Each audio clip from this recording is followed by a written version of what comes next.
YouTube channel में coaching classes में आप सबका एक बार फिर से स्वागत है। आज हम आप लोगों के लिए कभी आए हैं संख्या पद्धति एनसीईआरटी सॉल्यूशन एक्सरसाइज 1.1 प्रश्नावली 1.1 की सवाल।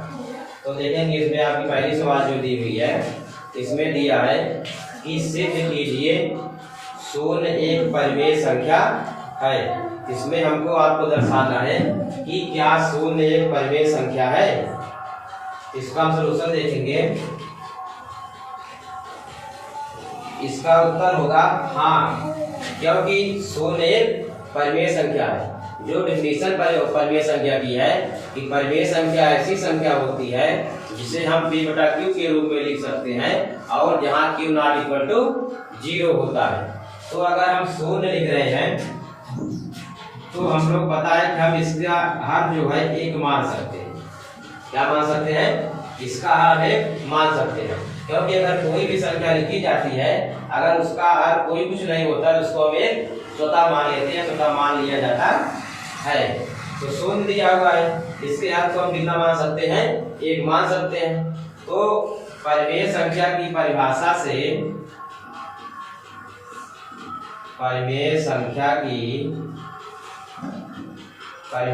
से कि q नॉट इक्वल टू 0, अगर q का मान 0 नहीं है तो वह संख्या परिमेय संख्या होती है। तो यहाँ पर जो हमारा q है, q का मान कितना है? यहाँ पर दिया है q इक्वल टू 1। जब q इक्वल टू 1 है तो शून्य क्या है? शून्य एक परिमेय संख्या है। तो इससे सिद्ध होता है कि शून्य एक परिमेय संख्या है। फिर आगे आपको सवाल नंबर दूसरा है। सवाल नंबर 2 है इसमें कि 3 और 4 के बीच में 6 परिमेय संख्या हमको निकालना है। क्या निकालना है? 3 और 4 के बीच में 6 परिमेय संख्या। तो परिमेय संख्या निकालने के दो विधियां हैं।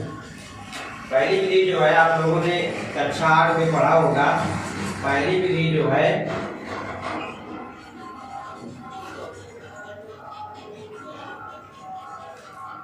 परिमेय संख्या ज्ञात करने का फार्मूला होता है परिमेय संख्या बराबर 1/2 a + b होता है।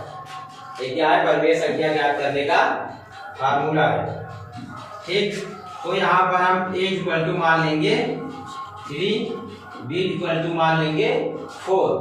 तो इस प्रकार से जब निकालेंगे पहली परिमेय संख्या, तो पहली परिमेय संख्या फार्मूला आपका है 1/2 a + b। यहाँ पर a और b की वैल्यू रख देंगे हम। तो 1/2 3 + 4 यानी 1/2 इंटू हो जाएगा। जब ब्रैकेट को हम तोड़ देंगे तो आ जाएगा 7, यानी आ गया 7/2। तो इस तरह से हमारी पहली परिमेय संख्या क्या आ गई? 7/2 आ गई। फिर हम निकाल लेंगे दूसरी परिमेय संख्या।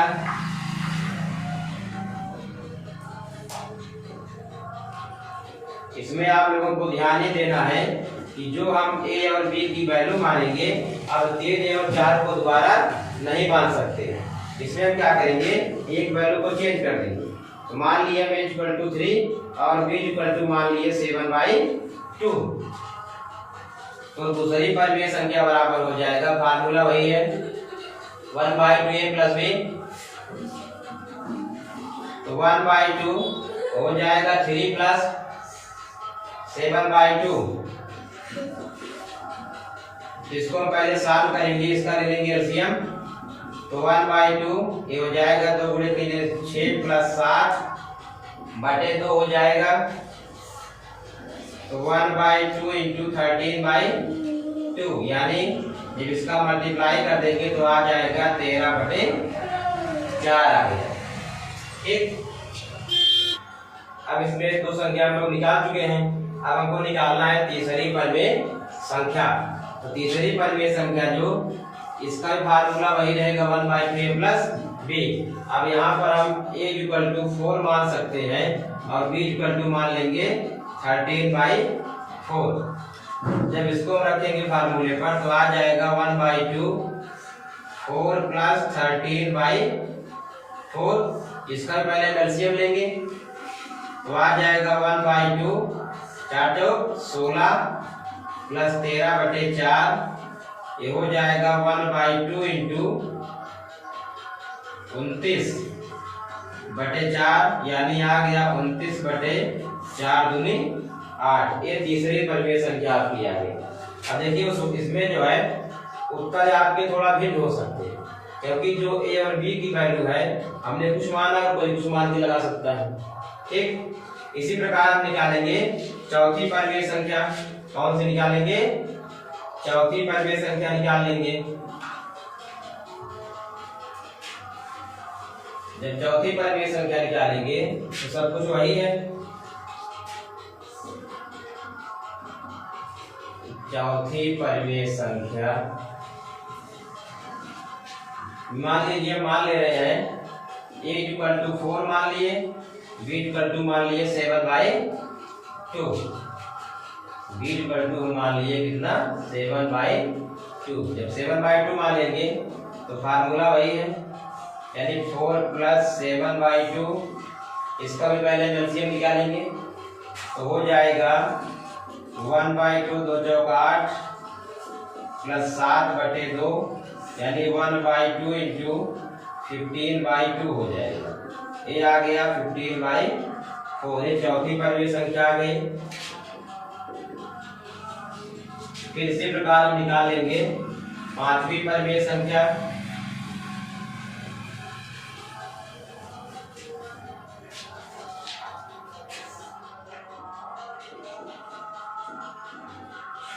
पांचवी परिमेय संख्या, इसमें हम मान लेंगे a बराबर 7/2 मान ले रहे हैं और b बराबर मान ले रहे हैं 13/4। तो फार्मूला वही है 1/2 a प्लस b। तो इस प्रकार से 1/2 7/2 धन 13/4। अब इसको जब सॉल्व करेंगे तो दोनों का एलसीएम हो जाएगा 4, यानी 7 दूनी 14 प्लस 13, यानी हो गया 1/2 इंटू 27/4, तो आ जाएगा 27/8।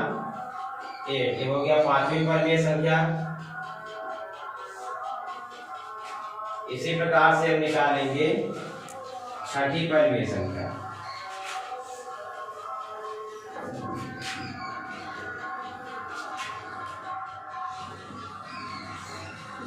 छठवीं परिमेय संख्या के लिए a बराबर मान लेंगे हम 7/2, या फिर a बराबर मान लीजिए 3 और b बराबर मान लीजिए 13/4।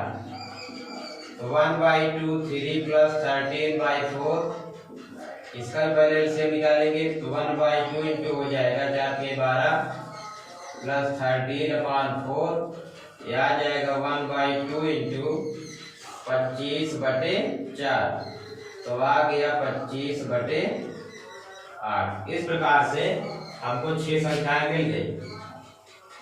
कौन कौन सी?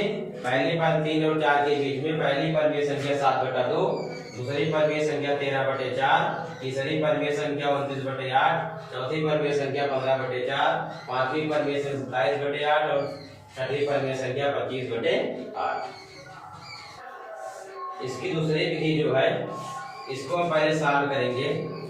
तो इसमें क्या करेंगे, देखिए इसमें हमको निकालना है 6 परिमेय संख्या। क्या निकालना है? 6 परिमेय संख्या। तो 6 में हम पहले एक ऐड कर देंगे, मतलब 6 में पहले एक जोड़ देंगे। जब जोड़ देंगे तो आ गया 6 1 7। अब क्या करेंगे, जिन संख्याओं के बीच में हमको निकालना है परिमेय संख्या, उसमें इसी संख्या से गुणा और भाग कर देंगे, यानी हो जाएगा 3 इंटू 7/7। तो आ गया कितना? 7 21/7 आ गया। जब इसमें हमने गुणा किया 4 × 7/7 तो बराबर आ गया 28/7 ना। तो गुणा कर दिए। अब हमको निकालना है इनके बीच की परिमेय संख्या 23/7 है। और तो जो इन दोनों के बीच में संख्याएं आएंगी, मतलब 22/7 23/7, 24/7, 25/7, 26/7, 27/7। यानी इन दोनों के बीच में कौन सी 6 परिमेय संख्या है? 22/7, 23/7। अब देखिए इसमें सबका हर एक समान है, तो इसको हम लिख सकते हैं सीधा सीधा 22, 23, 24, 25, 26 और 27।